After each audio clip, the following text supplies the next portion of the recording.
Caso real en Chiapas, la boda del silencio forzado. Natalia Fierros, 1893. Bienvenido a este espacio donde la historia guarda silencio y los registros oficiales dejan más preguntas que respuestas. Antes de comenzar, te invito a escribir en los comentarios desde qué lugar nos estás escuchando y si este relato te encuentra de día o en plena noche. Nos interesa saber hasta dónde llegan estas historias y en qué momento del tiempo vuelven a cobrar vida. En este canal exploramos casos reales, desapariciones y misterios ocurridos en distintas ciudades de México. Relatos que fueron ocultados, ignorados o simplemente olvidados con los años. Si te atraen las historias oscuras, basadas en hechos reales, y quieres seguir descubriendo estos archivos silenciados, suscríbete al canal y activa la campana para no perderte ninguno de nuestros relatos. Ahora sí, acompáñanos en esta historia. Caso real en Chiapas, la boda del silencio forzado.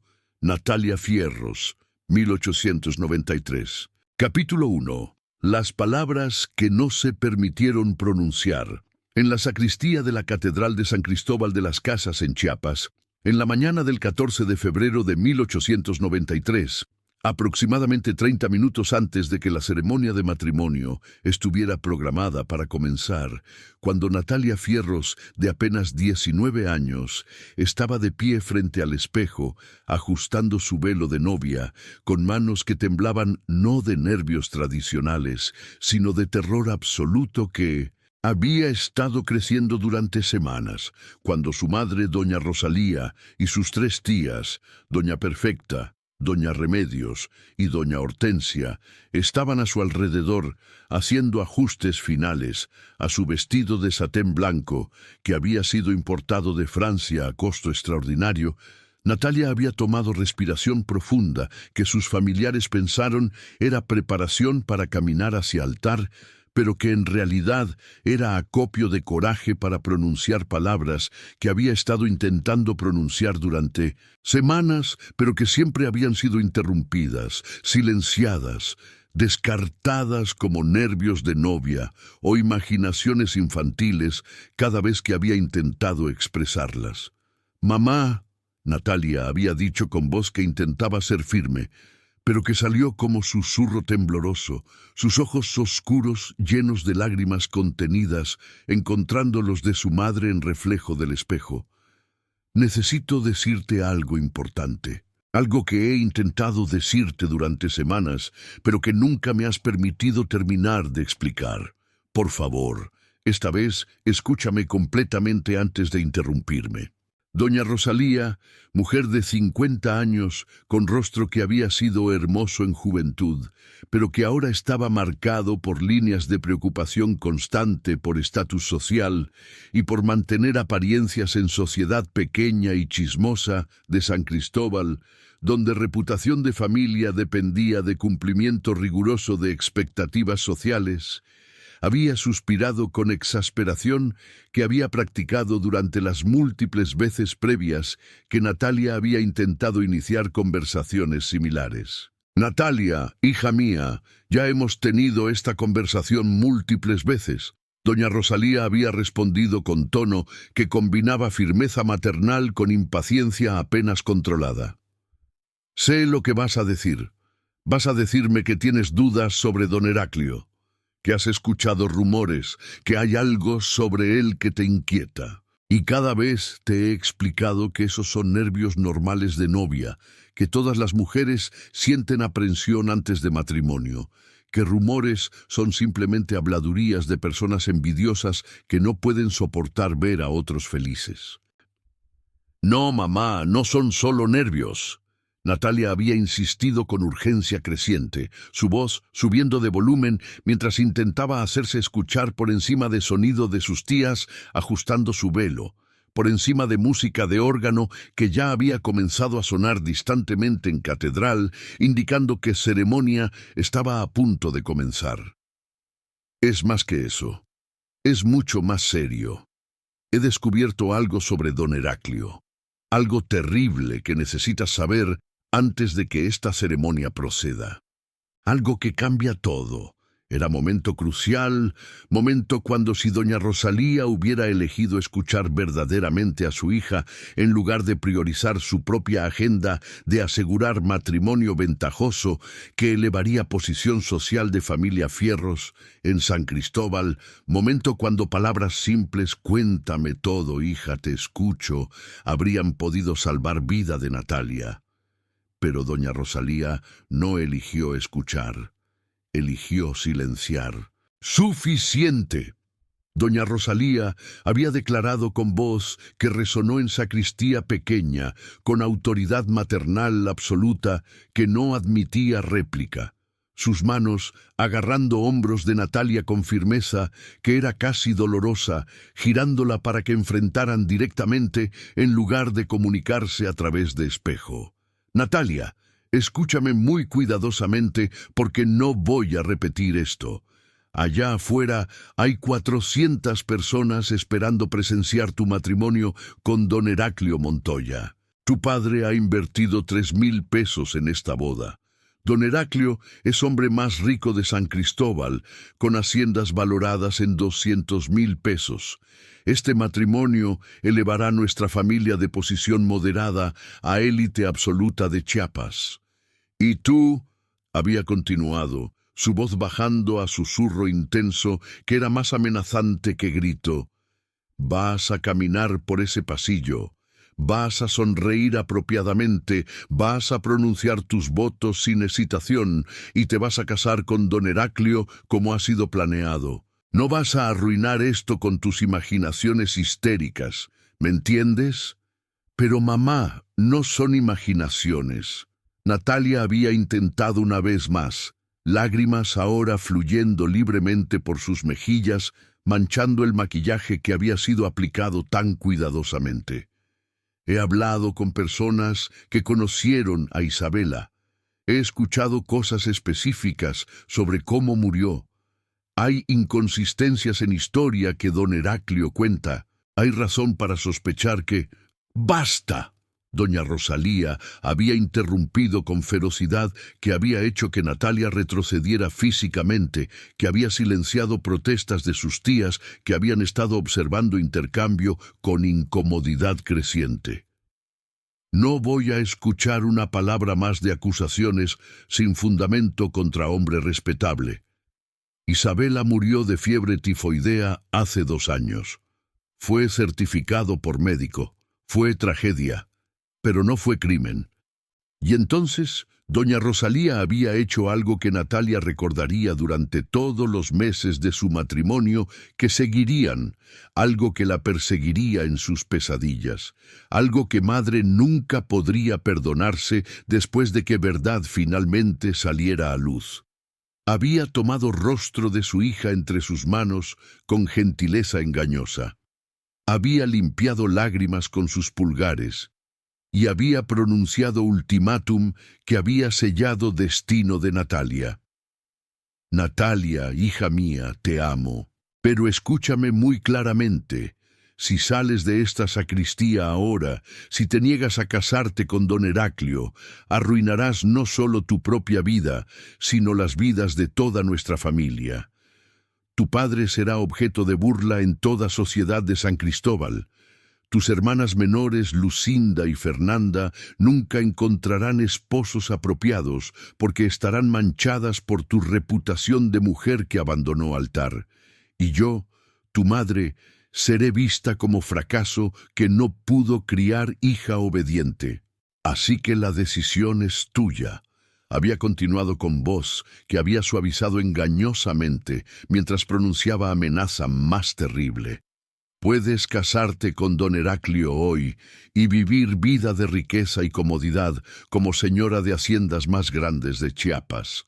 O puedes rechazar este matrimonio basándose en rumores histéricos y condenar a toda tu familia a vergüenza social, de la cual nunca nos recuperaremos. ¿Qué eliges? Era elección que no era realmente elección, era coerción presentada como autonomía, era sacrificio de seguridad y posiblemente vida de una hija en altar de ambición social familiar. Y Natalia, mujer de 19 años, que había sido criada durante toda su vida para obedecer a autoridades parentales sin cuestionamiento, que había sido enseñada que honor familiar era más importante que felicidad individual, que había internalizado mensaje de que voz de mujer joven era menos valiosa que opiniones de mayores que sabían más. Había elegido como su madre sabía que elegiría. «Me casaré», Natalia había susurrado con voz tan baja que era apenas audible, con expresión de derrota total que sus tías habían encontrado inquietante, pero que doña Rosalía había interpretado como aceptación apropiada de responsabilidad. «Haré lo que familia necesita que haga». «Buena chica», doña Rosalía había respondido con satisfacción, besando frente de Natalia como si acabara de hacer algo admirable en lugar de forzar a su hija a matrimonio con hombre que Natalia creía era peligroso. «Ahora arreglemos tu maquillaje. No puedes caminar por pasillo con rostro manchado de lágrimas. ¿Qué pensarían las personas?» Y mientras tías de Natalia trabajaban para reparar su maquillaje, mientras ajustaban su velo y su vestido, mientras preparaban para marcha nupcial que comenzaría en minutos, Natalia había permanecido silenciosa mirando su reflejo en espejo, viendo no mujer hermosa en día más feliz de su vida, sino prisionera, siendo preparada para ejecución, cuya fecha exacta era incierta, pero cuya inevitabilidad sentía en su corazón. «Mamá», Natalia había dicho una última vez, su voz tan baja que solo doña Rosalía podía escuchar, sus ojos encontrando los de su madre con expresión que era mezcla de súplica final y de resignación terrible. «Si algo me pasa después de este matrimonio, si me enfermo súbitamente o muero en circunstancias extrañas, por favor recuerda que intenté advertirte. Recuerda que traté de decirte la verdad sobre don Heraclio. Recuerda que me forzaste al silencio». Eran palabras proféticas que doña Rosalía descartaría en momento como más dramatismo histérico, pero que la perseguirían durante el resto de su vida después de que Natalia muriera en octubre de ese mismo año, apenas 8 meses después de matrimonio, en circunstancias que confirmarían todas las sospechas que Natalia había intentado expresar, pero que había sido forzada a callar. Esta es la historia de Natalia Fierros, quien intentó denunciar a su prometido antes de ceremonia de matrimonio, quien fue silenciada por su familia, que priorizó ambición social sobre seguridad de su hija, quien se casó bajo coerción con hombre que sospechaba era asesino de su primera esposa, y quien murió 8 meses después, envenenada por ese mismo hombre. Su muerte haciendo realidad exactamente advertencia que había intentado dar, pero que nadie había querido escuchar. Y es la historia de cómo las palabras no pronunciadas de Natalia, las denuncias que fueron forzadas al silencio, eventualmente serían descubiertas mediante investigación de su hermana menor Lucinda, quien encontraría diario secreto donde Natalia había documentado todas sus sospechas sobre don Heraclio, todas sus conversaciones con personas que habían conocido a Isabela, la primera esposa, toda la evidencia que había acumulado pero que no se le había permitido presentar, documentación que se convertiría en evidencia crucial, que expondría no solo a don Heraclio como asesino de 2 esposas, sino a doña Rosalía como cómplice moral cuya insistencia en silenciar a su hija había permitido que segundo asesinato ocurriera. Para comprender esta historia completa en toda su complejidad moral terrible, debemos comenzar con la ciudad donde ocurrió, con el contexto social y cultural que hacía posible que familia pudiera forzar a hija a matrimonio que sospechaba era peligroso, con el hombre que había matado una vez y que mataría de nuevo, con la familia que había priorizado ambición sobre seguridad y con el diario secreto que sería encontrado después de muerte de Natalia y que revelaría con claridad terrible exactamente qué había intentado decir en sacristía ese día y por qué su silenciamiento había sido sentencia de muerte. Capítulo 2. San Cristóbal de las Casas y el poder del honor familiar. El año de 1893 encontró a San Cristóbal de las Casas, ciudad colonial en corazón de tierras altas de Chiapas, en momento de estructura social particularmente rígida y de obsesión con honor familiar que alcanzaba niveles que incluso contemporáneos en otras partes de México encontraban extremos. Era ciudad de aproximadamente 20.000 habitantes, fundada en 1528, durante conquista española, que había preservado arquitectura colonial hermosa y estructura social que era casi feudal en su rigidez. Élite pequeña de familias de hacendados, descendientes de conquistadores, controlaba tierras vastas y población indígena que trabajaba esas tierras en condiciones que diferían poco de esclavitud. Clase media minúscula de comerciantes y profesionales servía a élite y mayoría de población consistía en indígenas tzotziles y tzeltales que vivían en pobreza extrema. Pero lo más relevante para historia de Natalia Fierros era código de honor familiar que dominaba Sociedad de San Cristóbal en 1893. Código que era tan poderoso, tan absolutamente observado, que familias estaban dispuestas a sacrificar literalmente la seguridad y las vidas de sus hijas en su altar. Este código estaba basado en principio de que honor de familia era valor más alto, que debía ser protegido a cualquier costo, que era más importante que felicidad individual, o incluso que vida de miembros individuales de familia. Y honor de familia dependía crítica y casi exclusivamente de reputación de mujeres de familia, particularmente de hijas en edad casadera, cuyo comportamiento, cuyas decisiones matrimoniales, cuya obediencia a autoridad parental, eran juzgadas por sociedad completa como indicadores de calidad moral de familia entera. Mujer que rechazaba matrimonio que padre había arreglado, mujer que expresaba dudas públicamente sobre prometido, mujer que de cualquier manera cuestionaba autoridad parental sobre decisiones matrimoniales, era vista no solo como desobediente, sino como traidora a honor familiar,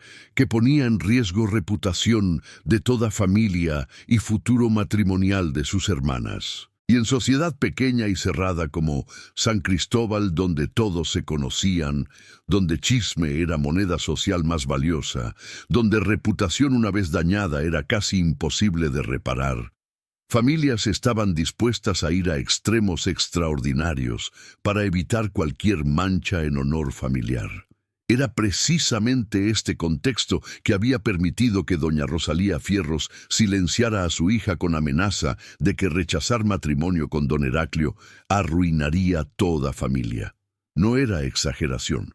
En San Cristóbal de 1893, efectivamente lo haría. Familia cuya hija abandonaba altar sería objeto de burla durante generaciones, sería excluida de eventos sociales de élite, hermanas menores encontrarían imposible contraer matrimonios apropiados. Y familia Fierros, que había trabajado durante 2 generaciones para ascender de posición de comerciantes moderados a borde de entrada a élite verdadera de San Cristóbal, había visto matrimonio de Natalia con don Heraclio Montoya, hombre más rico de región, como oportunidad que no podía ser desperdiciada sin importar qué dudas Natalia pudiera tener. La arquitectura de San Cristóbal reflejaba su historia colonial. Calles empedradas estrechas que subían y bajaban colinas empinadas, casas de adobe con techos de teja roja y patios interiores elaborados escondidos detrás de fachadas modestas, iglesias barrocas magníficas, incluida catedral que dominaba Plaza Central. todo rodeado por montañas verdes que creaban sensación de aislamiento del resto del mundo. Era aislamiento geográfico que contribuía a rigidez de normas sociales. San Cristóbal estaba separado de Ciudad de México por semanas de viaje difícil. Estaba separado incluso de Tuxtla Gutiérrez, la capital administrativa de Chiapas, por días de viaje en caminos malos.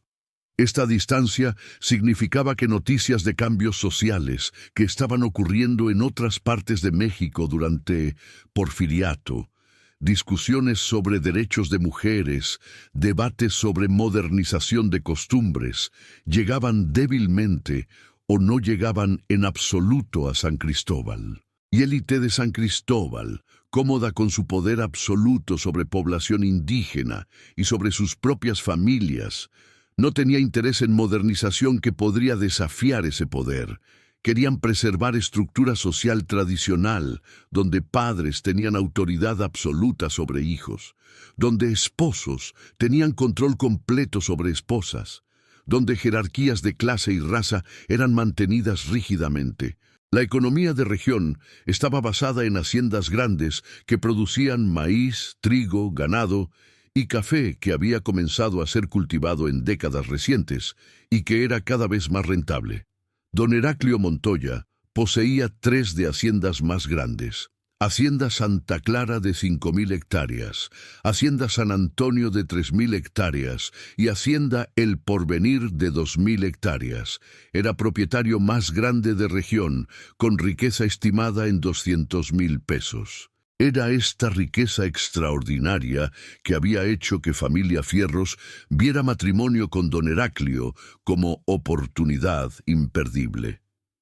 Don Raimundo Fierros, padre de Natalia, era comerciante que había acumulado fortuna moderada de 15.000 pesos mediante venta de productos importados.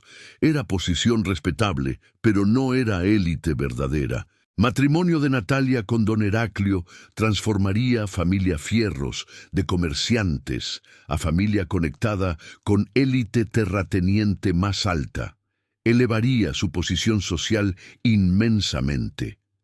Y era por esta transformación de estatus que estaban dispuestos a ignorar dudas de Natalia, a silenciar sus intentos de denunciar sospechas, a forzarla a matrimonio que ella creía era peligroso. El sistema legal de Chiapas, en 1893, teóricamente incluía protecciones para mujeres establecidas durante reforma, incluida prohibición de matrimonios forzados, requisito de que ambas partes consintieran libremente. Pero aplicación de estas leyes era extremadamente débil en San Cristóbal, donde autoridades locales eran todas parte de misma élite social y donde nadie cuestionaría autoridad de padre sobre hija. Y crucialmente, no había mecanismos para que mujer pudiera denunciar que estaba siendo forzada a matrimonio contra su voluntad. Si Natalia hubiera intentado ir a autoridades civiles para expresar sus sospechas sobre don Heraclio, habría sido ignorada o devuelta a autoridad de su padre. Voz de mujer joven no tenía peso legal o social suficiente para desafiar decisión matrimonial que padre había hecho. Las costumbres de cortejo y matrimonio en San Cristóbal eran rígidamente controladas. Cortejo era supervisado estrictamente por familia. Mujer joven nunca estaba sola comprometido. Conversaciones eran limitadas a temas apropiados bajo observación de chaperona. Y decisión de matrimonio era hecha por padres, particularmente por padre, con opinión de hija, siendo consultada formalmente, pero raramente respetada si diferís de decisión paternal. Era sistema diseñado explícitamente para prevenir que mujeres jóvenes ejercieran autonomía sobre decisiones matrimoniales. Sistema que asumía que padres sabían mejor, que intereses de familia eran más importantes que preferencias individuales, que obediencia era virtud más alta. Y era sistema que hacía posible que familia pudiera forzar a hija a casarse con hombre que sospechaba era asesino, pudiera silenciar sus intentos de denunciar evidencia de crimen, pudiera priorizar ambición social sobre su seguridad física. La primera esposa de don Heraclio, Isabela Cortázar. Para comprender completamente qué Natalia había intentado denunciar, debemos comprender historia de Isabela Cortázar, primera esposa de don Heraclio, quien había muerto en circunstancias que Natalia había encontrado extremadamente sospechosas. Isabela había nacido en 1866. Había sido hija de familia de hacendados menores con fortuna moderada de 30,000 pesos. Había sido mujer de salud robusta, conocida por su amor de equitación y actividades al aire libre. Se había casado con don Heraclio en 1888, cuando tenía 22 años. Durante 3 años de matrimonio, Isabela había sido vista regularmente en eventos sociales de San Cristóbal. Había participado activamente en vida de haciendas de su esposo. Había sido conocida por su personalidad vivaz. No había señales de enfermedad crónica, no había indicación de salud débil. Pero en agosto de 1891, Isabela había muerto súbitamente a edad de 25 años. Don Heraclio había reportado que había muerto de fiebre tifoidea, que la había atacado súbitamente y la había matado en cuestión de días. Doctor que había certificado muerte era doctor Evaristo Maldonado, médico personal de don Heraclio, que había sido empleado en sus haciendas. Entierro había sido realizado rápidamente, apenas 2 días después de muerte, justificado por don Heraclio como necesario debido a naturaleza contagiosa de enfermedad.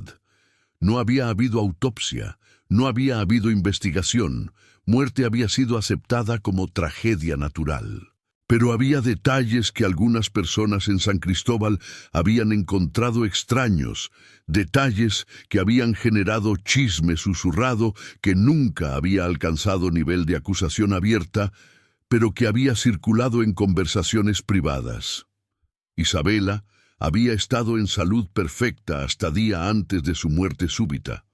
Múltiples personas que la habían visto apenas semana antes de morir comentaban sobre cuán vigorosa y alegre había parecido. No había habido período de enfermedad gradual típico de fiebre tifoidea que usualmente tomaba semanas en matar. Síntomas que sirvientes de Hacienda habían reportado presenciar durante enfermedad final de Isabela no eran completamente consistentes con tifoidea.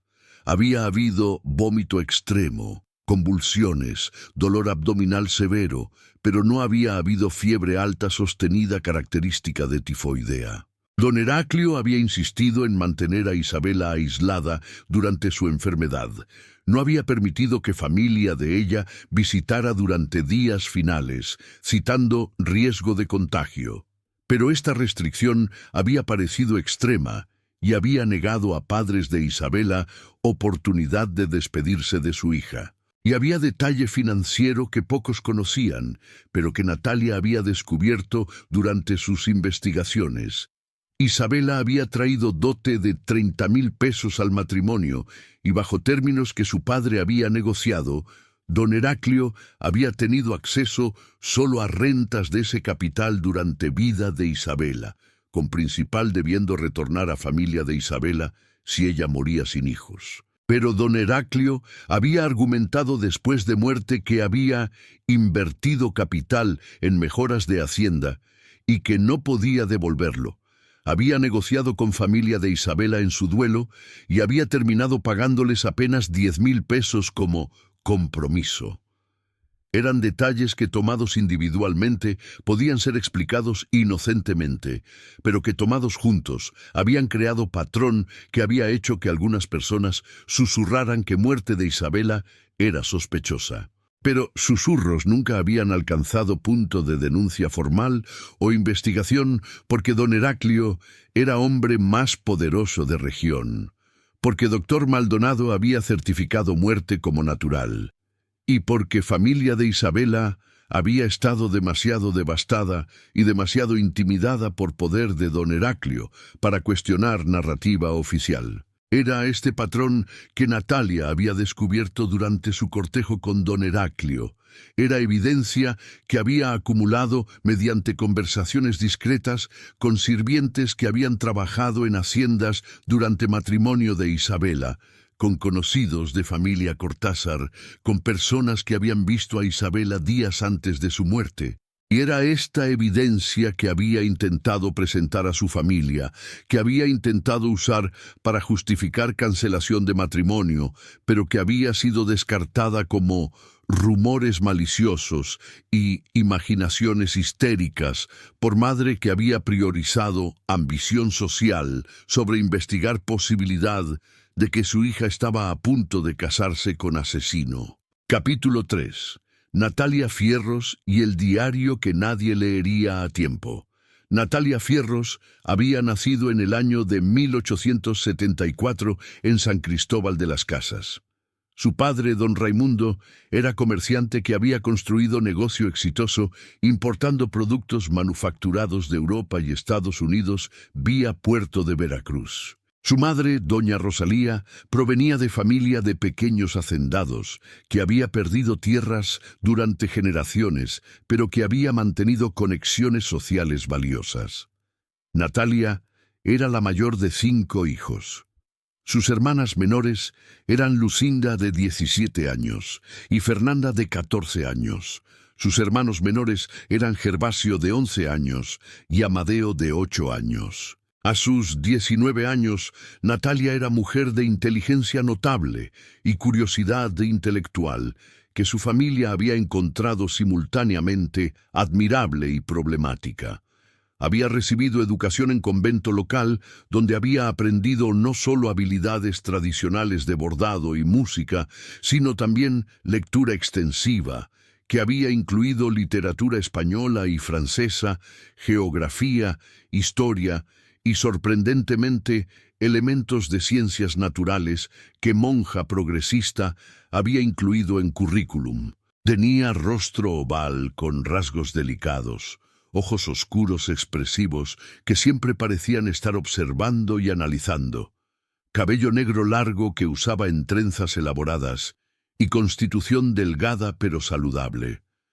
Era conocida por su cualidad de hacer preguntas incómodas, de cuestionar explicaciones que otros aceptaban sin reflexión, de no estar satisfecha con respuestas superficiales.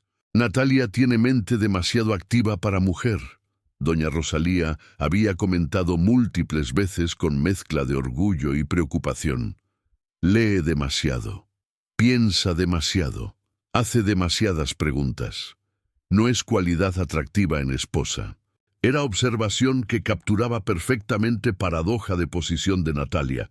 Su inteligencia era suficientemente valorada que familia había invertido en su educación, pero era también vista como problema que necesitaba ser controlado para que no interfiriera con único destino que sociedad consideraba apropiado para mujer de su clase: matrimonio ventajoso. Y había sido precisamente su inteligencia, su inclinación a investigar en lugar de aceptar, sin cuestionar, que había llevado a descubrimiento de verdad sobre don Heraclio.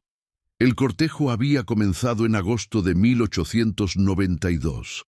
Don Heraclio Montoya, viudo de 43 años con riqueza extraordinaria y reputación de ser administrador exitoso de sus haciendas vastas, había expresado interés en cortejar a Natalia. Para familia Fierros, había sido oportunidad extraordinaria que superaba sus esperanzas más optimistas.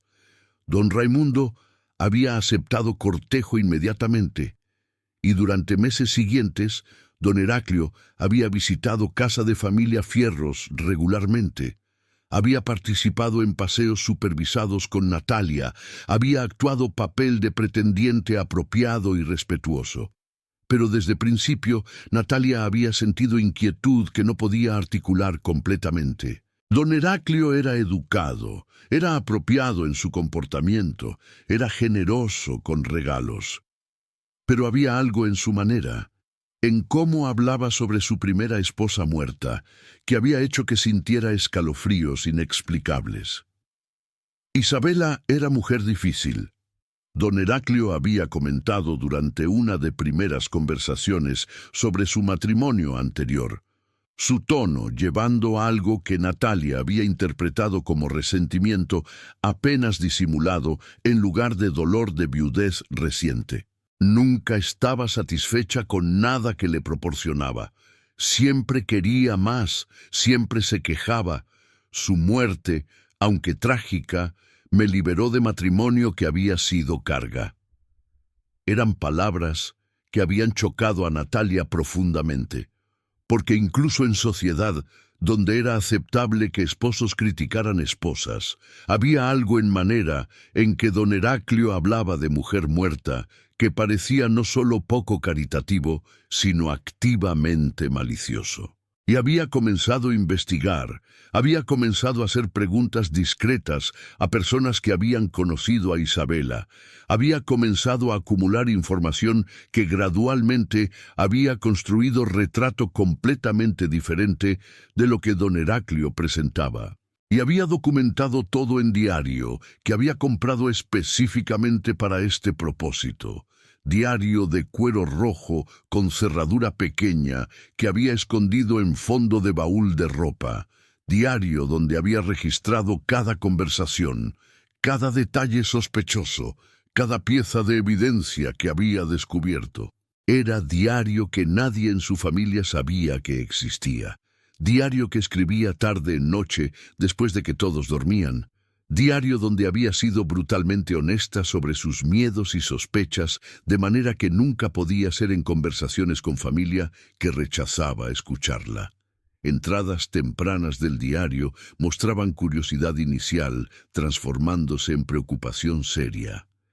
15 de septiembre de 1892. Hoy hablé con doña Clemencia, quien fue amiga cercana de Isabela.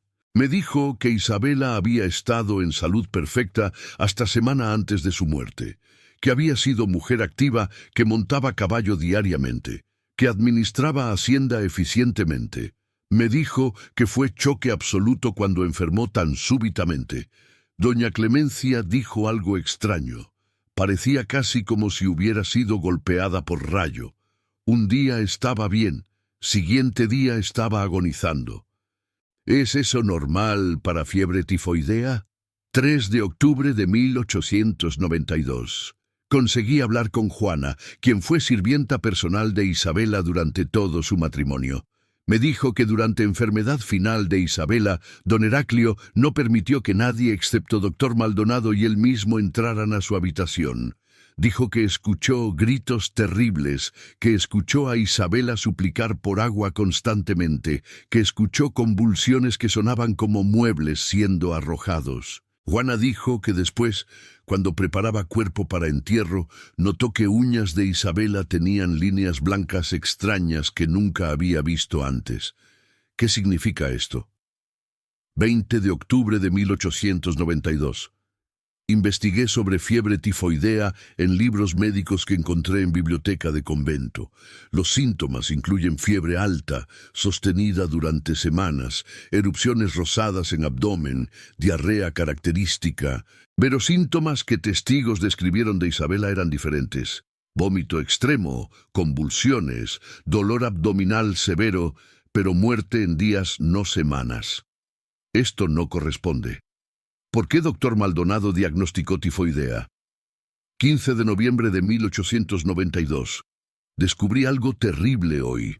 Don Esteban Cortázar, padre de Isabela, me reveló en conversación que dote de Isabela de 30,000 pesos debía retornar a su familia si ella moría sin hijos. Pero don Heraclio argumentó que había invertido dinero en Hacienda y pagó solo 10,000 pesos.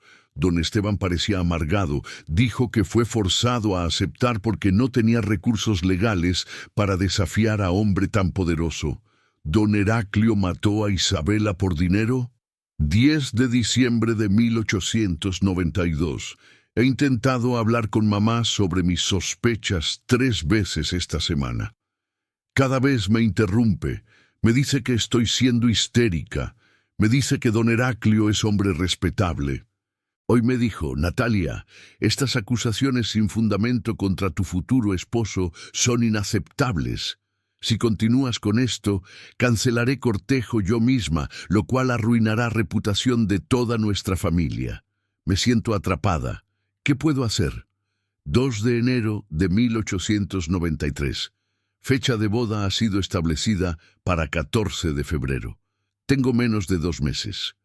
He intentado hablar con papá, pero me refirió a mamá diciendo que asuntos de matrimonio son dominio de mujeres. Intenté hablar con tía Perfecta, quien me escuchó con más simpatía, pero finalmente dijo: Natalia, incluso si tus sospechas tuvieran mérito, ¿qué podrías hacer?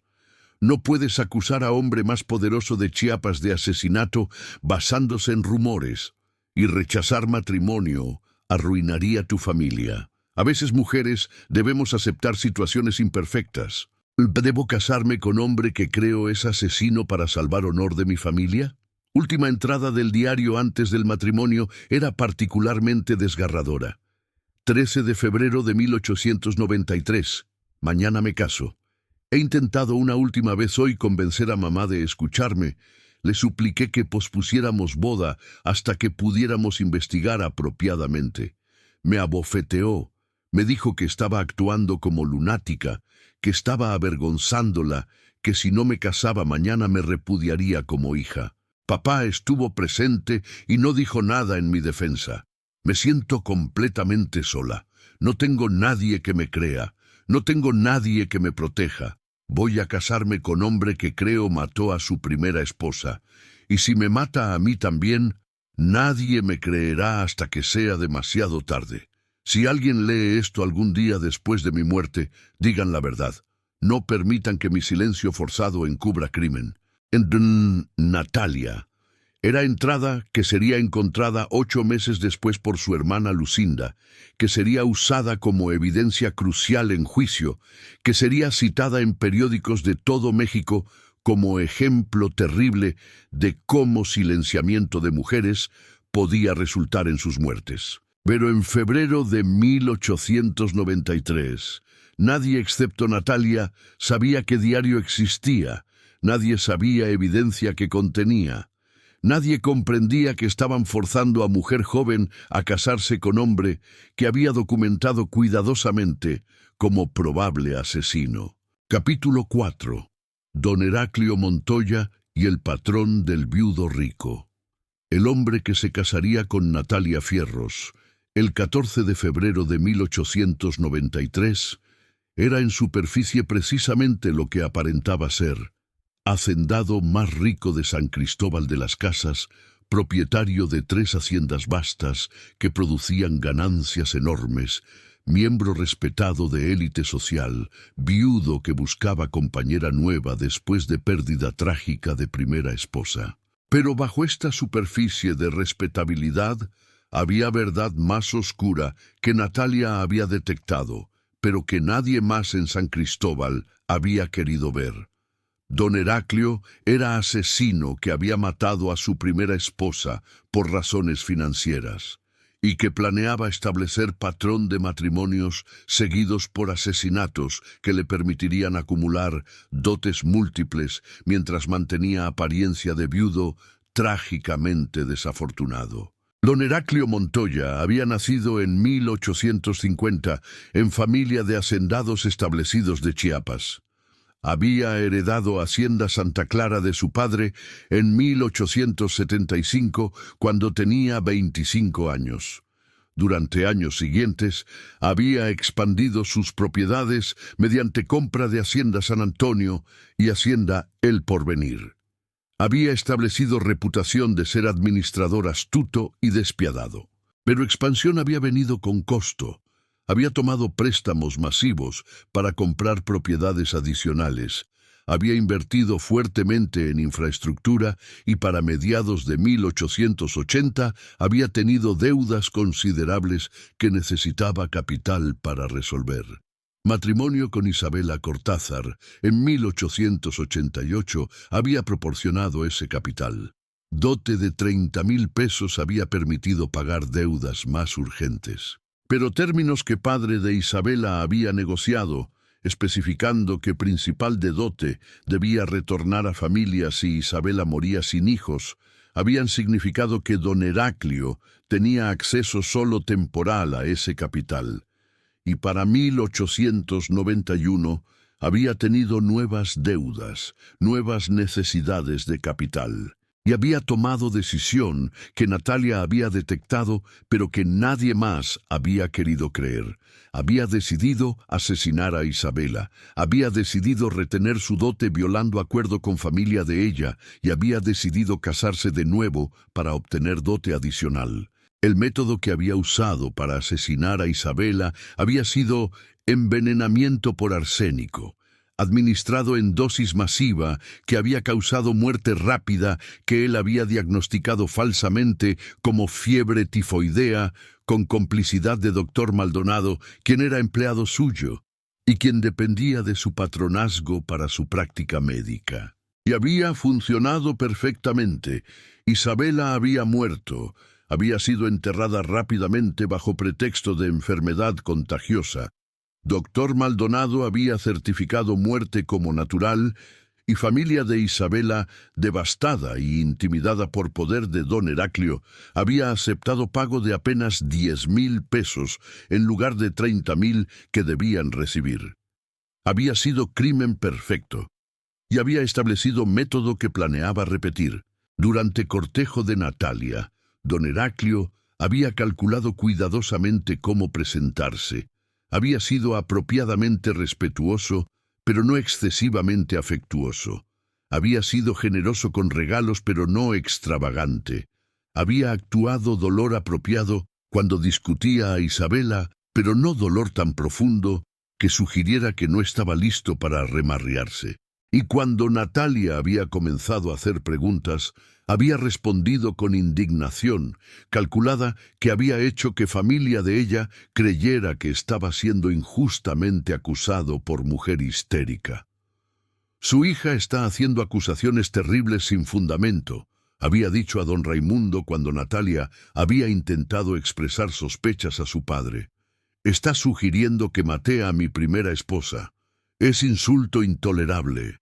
Si no puede controlar imaginaciones de su hija, tal vez este matrimonio no es apropiado. Era amenaza calculada presentada como indignación justificada. Y había funcionado perfectamente. Don Raimundo, aterrorizado de perder matrimonio más ventajoso que familia podría esperar, había presionado a esposa para silenciar completamente a Natalia. Don Heraclio había anticipado que podría haber resistencia, que Natalia podría tener dudas, pero había calculado correctamente que presión familiar y social sería suficiente para forzarla a matrimonio, que código de honor familiar y amenaza de vergüenza social serían más poderosos que miedos individuales de una mujer joven sin poder. Y cuando matrimonio hubiera sido completado, cuando hubiera tenido acceso a dote de Natalia, planeaba repetir patrón, esperar período apropiado de meses para evitar sospecha inmediata, envenenar a Natalia con arsénico, diagnosticar falsamente como enfermedad natural con ayuda de doctor Maldonado, enterrar rápidamente y moverse hacia siguiente víctima. Era plan que dependía de silencio de sus víctimas, de autoridad absoluta que tenía como esposo sobre esposas, de poder social que tenía como hombre más rico de región. Y había funcionado con Isabela, funcionaría con Natalia, y podría continuar indefinidamente. Lo que no había anticipado era que Natalia había documentado todo en diario, que hermana menor eventualmente encontraría ese diario, y que cuando Natalia muriera en circunstancias sospechosas, diario proporcionaría evidencia que conectaría ambas muertes y expondría patrón que finalmente lo condenaría. Capítulo 5. Los meses de matrimonio y el envenenamiento gradual. La ceremonia de matrimonio había procedido según planeado a pesar de súplica final de Natalia en sacristía.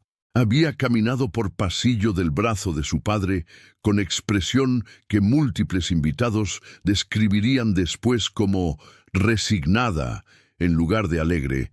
Había pronunciado sus votos con voz que era apenas audible. Había sido declarada esposa de don Heraclio Montoya.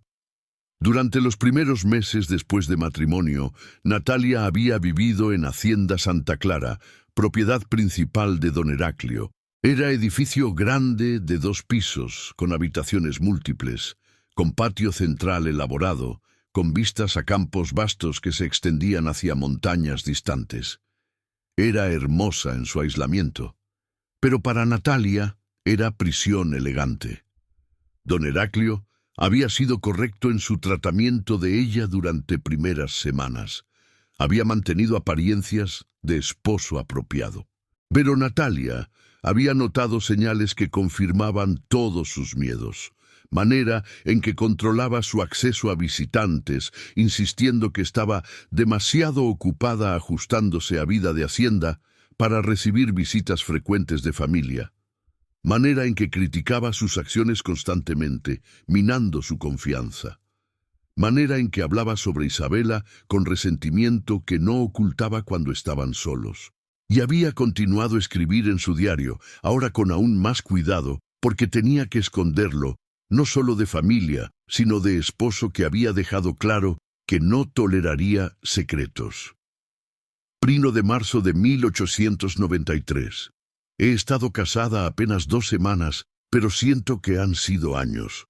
Don Heraclio no es violento físicamente, pero es cruel de maneras que son difíciles de describir.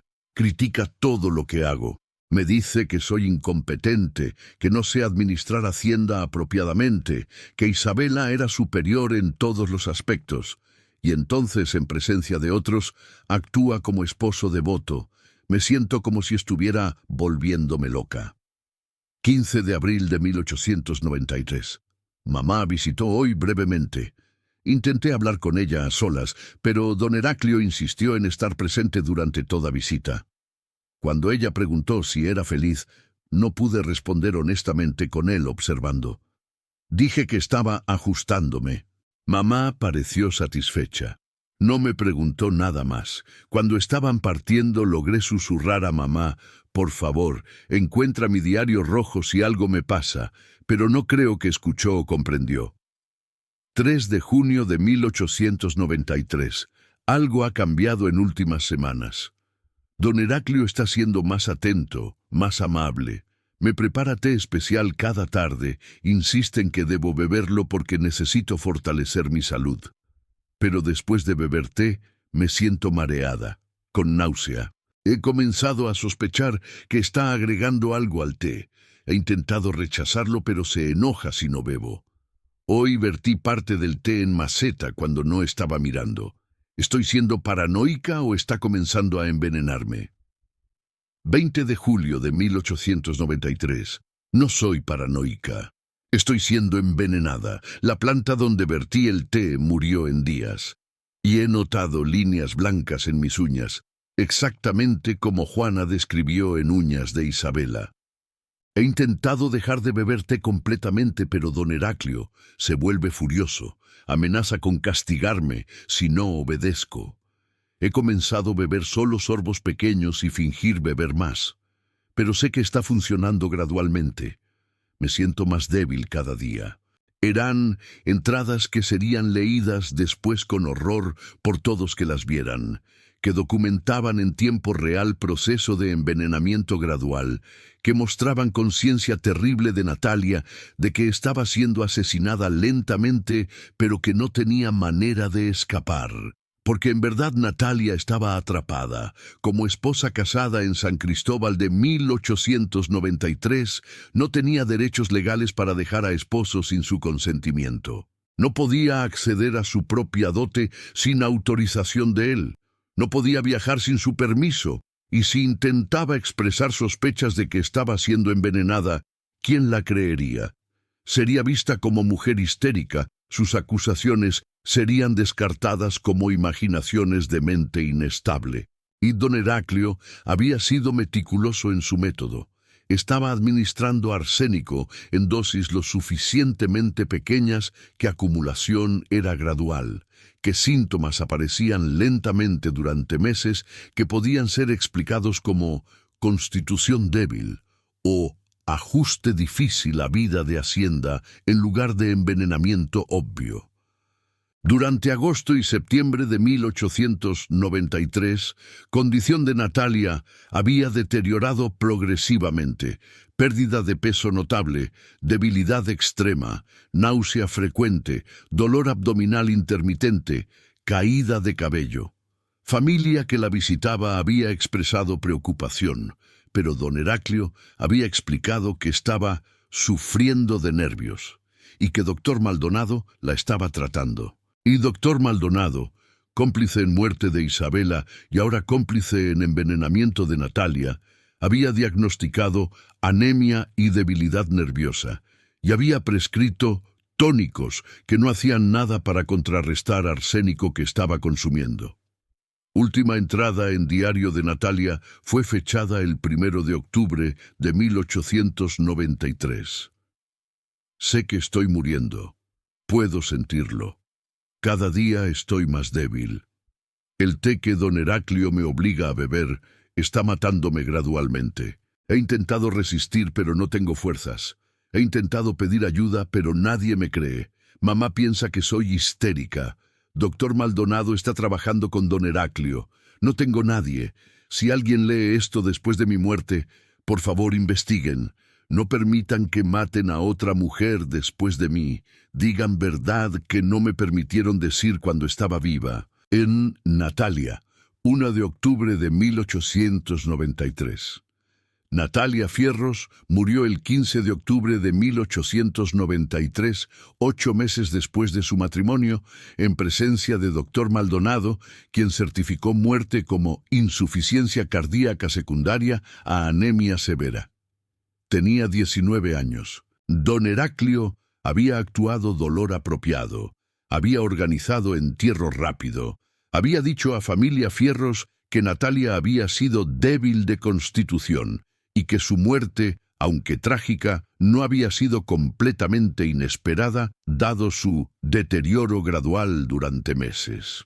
Y habría sido fin de historia, habría sido segundo asesinato perfecto, si no hubiera sido por hermana menor de Natalia, que había recordado susurro extraño sobre Diario Rojo y que había comenzado a buscar después de funeral. Capítulo 6. El descubrimiento del diario y la investigación. Lucinda Fierros, hermana menor de Natalia, que tenía ahora 18 años, había sido devastada por muerte de su hermana. Pero devastación había sido mezclada con inquietud que no podía articular. Había notado durante meses antes de muerte cómo Natalia había parecido cada vez más débil, cada vez más asustada cuando don Heraclio estaba presente, cómo había intentado múltiples veces hablar con familia, pero siempre había sido interrumpida. Y había recordado momento durante visita a Hacienda meses antes, cuando Natalia había susurrado apresuradamente: «Si algo me pasa, encuentra Diario Rojo en mi baúl». Palabras que no habían tenido sentido en momento, pero que ahora, después de muerte súbita de Natalia, tomaban significado terrible. 3 días después de funeral, Lucinda había ido a Hacienda bajo pretexto de recoger pertenencias personales de Natalia. Don Heraclio había estado ocupado con asuntos de negocios. Había permitido que Lucinda entrara a habitación que Natalia había ocupado. Y había encontrado Diario Rojo escondido en fondo de baúl, debajo de ropa, exactamente donde Natalia había dicho que estaría. Había leído diario completo esa misma noche. Había leído con horror creciente mientras entradas documentaban investigación de Natalia sobre muerte de Isabela, sospechas sobre don Heraclio, intentos de denunciar que habían sido silenciados por familia y finalmente descripción terrible de envenenamiento gradual que Natalia había sabido que estaba ocurriendo pero que no había podido detener. Había sido evidencia devastadora, y Lucinda, a diferencia de su madre, quien había priorizado ambición social sobre seguridad de Natalia, había decidido que verdad debía ser expuesta sin importar consecuencias sociales. Había llevado diario directamente a juez don Cristóbal Ventura, autoridad judicial de San Cristóbal, y había demandado investigación de muerte de Natalia y de muerte de Isabela. Inicialmente, petición había sido resistida. Juez Ventura había sido escéptico de acusaciones contra hombre más poderoso de región, basándose en diario de mujer muerta. Pero Lucinda había sido implacable. Había insistido que evidencia en diario justificaba al menos exhumación de cuerpo de Natalia para autopsia, y había encontrado aliado inesperado, Padre Jerónimo, sacerdote de catedral, quien había conocido a Natalia bien, y quien había sido inquietado por su expresión durante ceremonia de matrimonio, quien había recordado cómo había parecido estar suplicando por ayuda con sus ojos mientras pronunciaba votos. Esa mujer estaba aterrorizada en día de su boda. Padre Jerónimo había testificado ante juez, y ahora está muerta apenas 8 meses después. Y su hermana presenta diario que documenta envenenamiento. Esto merece investigación. Presión de Padre Jerónimo, combinada con contenido específico y detallado de diario, finalmente había convencido a juez Ventura. Y en diciembre de 1893 había ordenado exhumación de cuerpo de Natalia para autopsia. Don Heraclio había intentado bloquear orden, había usado conexiones políticas, había argumentado que exhumación era profanación sin justificación. Pero juez había mantenido orden, y el 20 de diciembre cuerpo de Natalia fue exhumado. Autopsia fue realizada por Dr. Florentino Aguilar, médico forense traído de Ciudad de México específicamente para este caso, y hallazgos fueron inequívocos. Presencia de arsénico en concentraciones extraordinariamente altas en tejidos, cabello y uñas de Natalia. Esta mujer fue envenenada con arsénico administrado durante período de meses. Dr. Aguilar había declarado: patrón de distribución indica envenenamiento gradual mediante dosis múltiples, y concentraciones son suficientemente altas que no hay posibilidad de que fuera exposición accidental. Fue envenenamiento deliberado. Con evidencia de envenenamiento confirmada, con diario de Natalia proporcionando documentación de sus sospechas y de patrón con Isabela, investigación había expandido para incluir exhumación de Isabela también. Cuerpo de Isabela fue exhumado en enero de 1894, más de 2 años después de su muerte. Pero análisis de cabello y tejidos preservados había revelado mismo patrón: presencia de arsénico en concentraciones consistentes con envenenamiento. Isabela Cortázar fue envenenada exactamente de misma manera que Natalia Fierros. Dr. Aguilar había concluido. Ambas fueron asesinadas por mismo método, administración gradual de arsénico durante meses, y única persona que tenía acceso continuo a ambas mujeres, único beneficiario de ambas muertes, era don Heraclio Montoya. Don Heraclio fue arrestado el 15 de enero de 1894, acusado de 2 homicidios premeditados mediante envenenamiento. Dr. Maldonado fue arrestado el mismo día, acusado de complicidad mediante certificación fraudulenta de causas de muerte. Y doña Rosalía Fierros, aunque no fue arrestada criminalmente, fue señalada públicamente como cómplice moral, cuyo silenciamiento de Natalia había permitido que segundo asesinato ocurriera. Capítulo 7. El juicio del silencio forzado. El juicio de don Heraclio Montoya y Dr. Maldonado comenzó en abril de 1894 en San Cristóbal, y fue sensación que dominó atención no solo de Chiapas, sino de todo México. Era caso que había capturado indignación pública.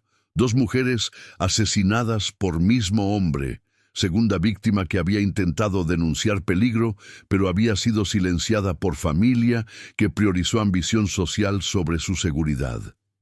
La evidencia presentada fue extensa. Dr. Aguilar testificó sobre autopsias de ambas mujeres. sobre presencia de arsénico en concentraciones letales, sobre patrón idéntico de envenenamiento gradual.